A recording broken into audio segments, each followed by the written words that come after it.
थारू अगणित मैं निजे मति अनुसार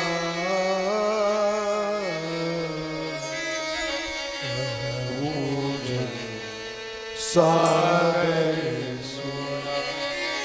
ओम नमः शिवाय। बोलो बोलो ओम नमः शिवाय। ओम नमः शिवाय। यह शिव महापुराण,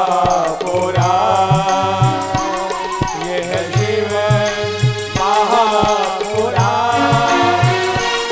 यह शिव महापुराण, यह शिव महापुराण, यह शिव महापुराण, यह शिव महापुराण, शिव महापुराण। ओ शिव महापुराण, ओ शिव महापुराण। ओम नमः शिवाय। ओम नमः शिवाय। ओम नमः शिवाय। ओम नमः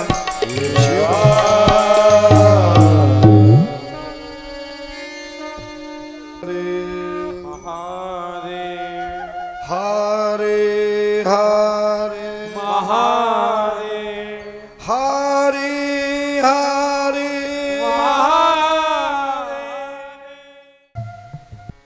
अखंड कोटि ब्रह्मांड नायक सच्चिदानंद आनंद कंद परमानंद विश्वनाथ दीनानाथ भोलेनाथ उमानाथ के चरणारविंदों में विराजमान समस्त संत समुदाय, आचार्य ब्राह्मण समुदाय, परम पावन चरणों में अनुरक्त रहकर परम पावनी कथा का श्रवण करने आए परम प्रिय भक्तों, मेरी मात्र शक्ति स्वरूपा भगनी स्वरूपा सुता स्वरूपा शक्ति समाज परम सौभाग्यशाली हैं आप।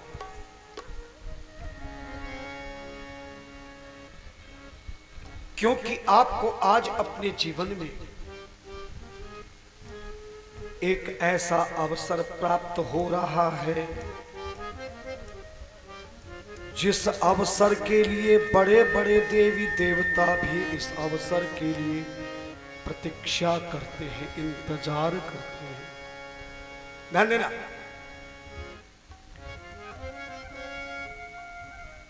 84 लाख योनियों में अनेक प्रकार की योनियों को भोगने के पश्चात ये हमें मानव शरीर प्राप्त हुआ है।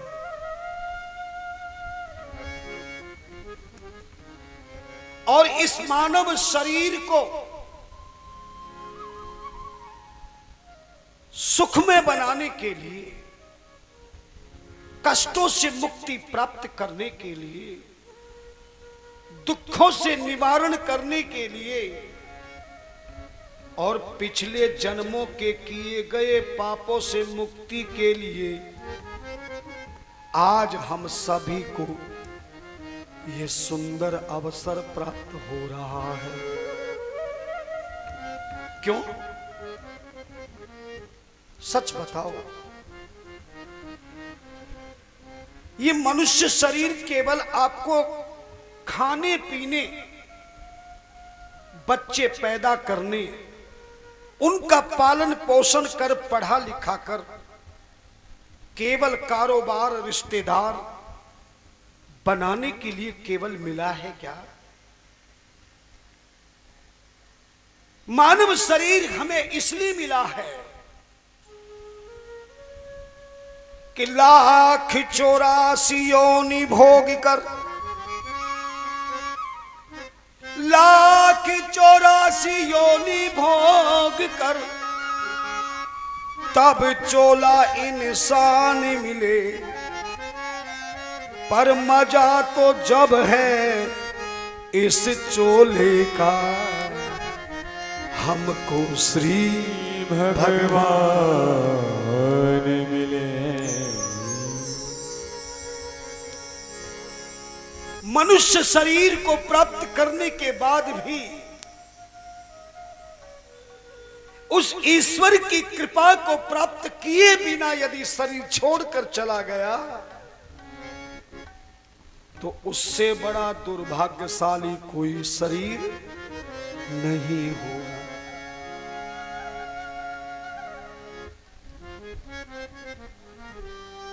माता पिता ने हमें पैदा किया,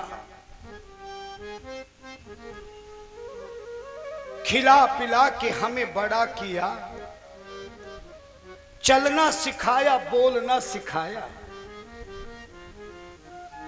मंदिर जाना सिखाया, संतों के चरणों में बैठकर ज्ञान लेना सिखाया।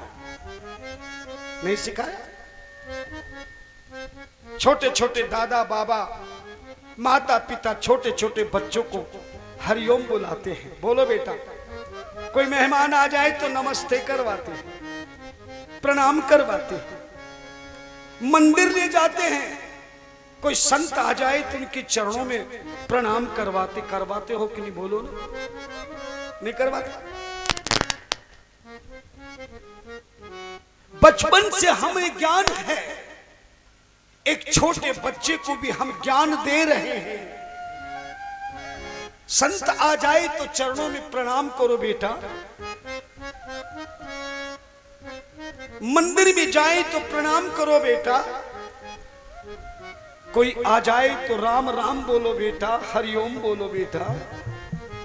लेकिन क्या कभी हमने भी ऐसा विचार किया है कि हम भी किसी संत की चरणों में प्रणाम करें, मुख से प्रभु का नाम बोले, ईश्वर का गुणगान करें, हाथों से दान करें, अपने बड़ों का सम्मान करें?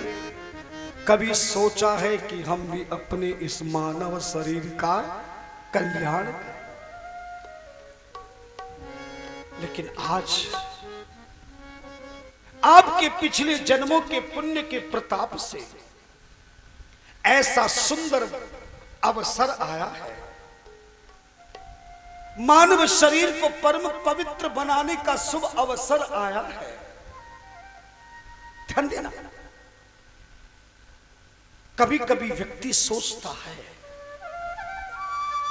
मुझे बहुत सुंदर शरीर मिल गया, कभी कभी व्यक्ति इठलाता है मेरे पास बहुत बड़ा कारोबार मिल गया, कभी कभी व्यक्ति विचार करता है मुझे बहुत बड़े रिश्तेदार मिल गए, मैं बहुत बड़ा धनवान बन गया, मैं बहुत बड़ा संतान वाला बन गया, मैं बहुत बड़ा पद प्राप्त करने वाला बन गया।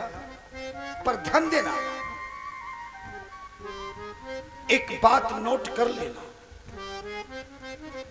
मैं केवल आपको समय व्यतीत करके मात्र केवल गाना और बजाना सिखाने नहीं आया।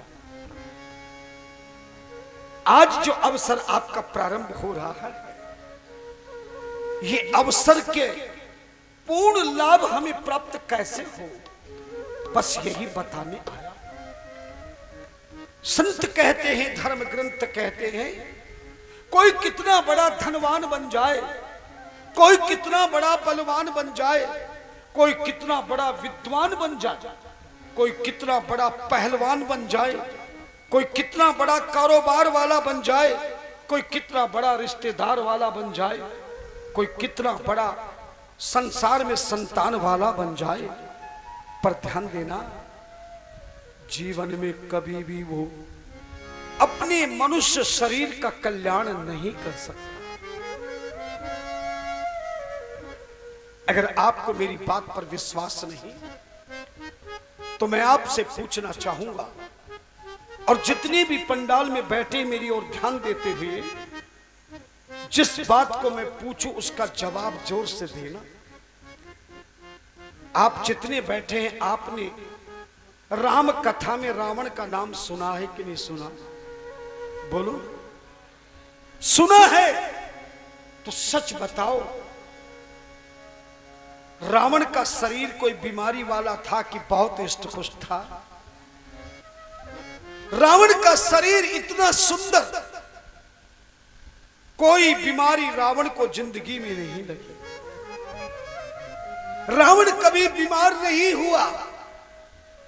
रावण का हट्टा कट्टा ऐसा सुंदर शरीर जो आज के जीवन में पूरे भारतवर्ष में घूमोगे तो भी रावण जैसा शरीर किसी का नहीं मिलेगा। अरे सुना होगा आपने, जिसकी नाभि में अमृत का कुंड बसा हो।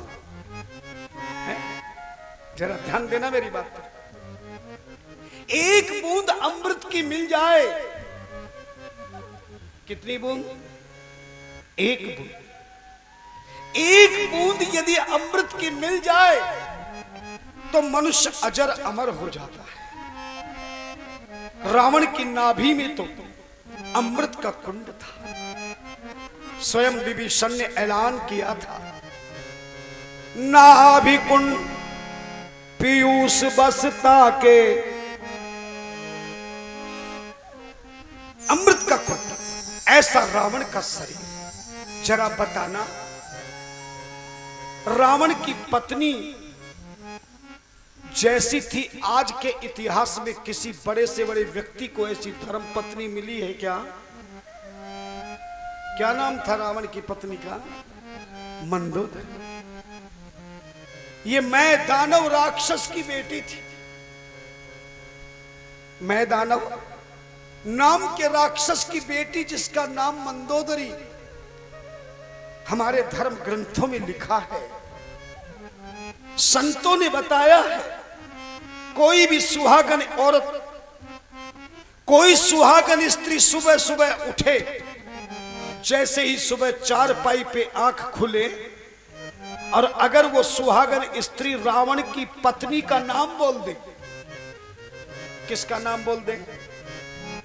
रावण की पत्नी का नाम कोई मंदोदरी बोल दे, कहते हैं कि उस धर्म पत्नी का जिंदगी में सुहाग कभी उजड़ेगा नहीं। जो सुबह सुबह सुहागन स्त्री मंदोदरी का नाम बोल दे, उसका पति कभी जिंदगी में बीमार नहीं होगा। सुबह सुबह उठ करके अगर रावण की पत्नी मंदोदरी का कोई नाम बोल दे तो उस पति पत्नी में कभी झगड़ा नहीं होगा। कोई सुबह सुबह उठ करके सुहागन स्त्री मंदोदरी का नाम बोल दे तो उसके होने वाली संतान की कमी नहीं होगी, धन की कमी नहीं होगी, परिवार में सुख और शांति, आनंद ही आनंद प्राप्त होगा। किसके घर में? जो सुबह सुबह सुहागन स्त्री किसका नाम बोल दे? बोलो ना। शायद आपको मेरी बात पर विश्वास नहीं होगा, लेकिन मैं धार्मिक ग्रंथों का श्लोक बोल करके प्रमाण दे रहा। पूरी शिव महापुराण की कथा में मैं कोई ऐसी बात नहीं बोलूंगा जो धर्म ग्रंथों से अलग हो, कोई बनावटी हो, सजावटी हो, मिलावटी हो। हर बात का जवाब प्रमाण से मिलेगा। मंदोदरी का सुबह उठ करके कोई नाम बोल दे, वह सुहागन स्त्री कभी भी पति से अलग नहीं हो सकती। पति और पत्नी में प्रेम बनेगा, दोनों का नेम बनेगा, जिंदगी का क्षेम बनेगा। विश्वास नहीं तो लिखा है, अहिल्या द्रौपदी सीता, ना अहिल्या द्रौपदी सीता तारा मंदोदरी तथा पंच कन्या स्मरे नित्यम। सौभाग्यम वरदे सदा।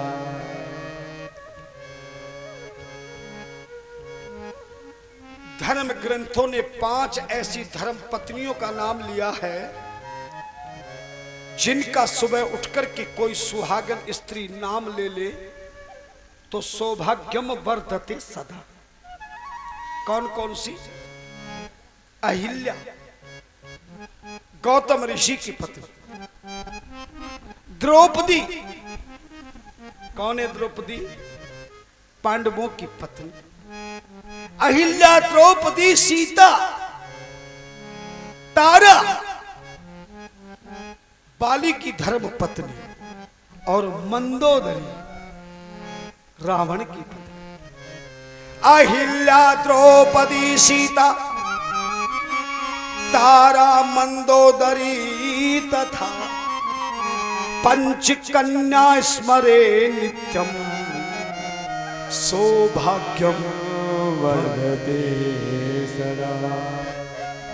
इन 5 देवियों का जैसे ही सुबह आंख खुले, अगर 5 का भी नाम याद ना रह सके तो केवल एक मंदोदरी का नाम बोलकर देखना मेरी मैयाओं। मैं आपको वचन देता हूं, रावण की धर्म पत्नी को शास्त्रों ने इतना ऊंचा स्थान दिया। सच बताओ, ऐसी धर्म पत्नी किसी को मिली है क्या? तुम्हारे इस नगर में कोई ऐसी घरवाली है जिसका सुबह नाम लेकर के घर में सुख शांति हो जाए? है क्या? रावण को धर्म पत्नी ऐसी नहीं, और इतनी सुंदर धर्म पत्नी रावण को मिली। ध्यान देना, कथा पर पूरा ध्यान देना। एक एक जिंदगी की चीज आपके काम की आएगी।